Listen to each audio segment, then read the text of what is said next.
આજે સવારે સવારે કોલેજ પહોંચ્યો તો કોલેજમાં હતી ઇવેન્ટ, એટલામાં તો સ્ટેજ ઉપર જોકર જોઈ એક ડાન્સ પરફોર્મન્સ એન્જોય કરી.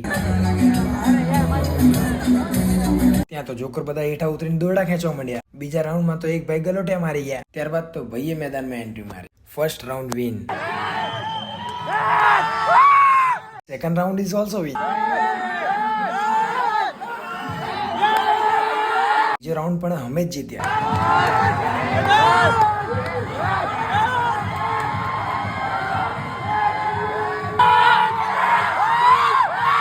ત્યારબાદ ફાઇનલ રાઉન્ડ જીતીને હું નીકળી જાઉં છું જીમ જવા માટે. રસ્તામાંથી પાઇનેપલ લઈ પાઇનેપલ ખાઈ હું પહોંચી જાઉં છું જીમ. આજે જીમમાં કરવાની હતી શોલ્ડરની એક્સરસાઇઝ. કોલેજથી બરોબર જીમમાં ગયો એટલે પેન્ટ પહેરીને જ એક્સરસાઇઝ કરવી પડી. વોર્મઅપ કર્યા બાદ હું પરફોર્મ કરું છું ડમ્બલ પ્રેસના 3 set, dumbbell press with 15 kg ના 3 સેટ, ત્યારબાદ ડમ્બલ ફ્રન્ટ રેઝના 3 સેટ, ડમ્બલ્સ લેટર રેઝિસના 3 સેટ, ત્યારબાદ કેબલ લેટર રેઝિસના 3 સેટ મારી હું પરફોર્મ કરું છું ફેસ ફૂલના 3 સેટ, ત્યારબાદ ટ્રેપ્સના 2 સેટ મારી હું નીકળી જાઉં છું ઘેર જવા માટે. ઘરે પહોંચે મિક્સરમાં મિલ્ક એડ કરી તેમાં પ્રોટીન પાવડર નાખી ત્યારબાદ થોડું ક્રિએટિન નાખી હું બનાવું છું મારા માટે પ્રોટીન શેક.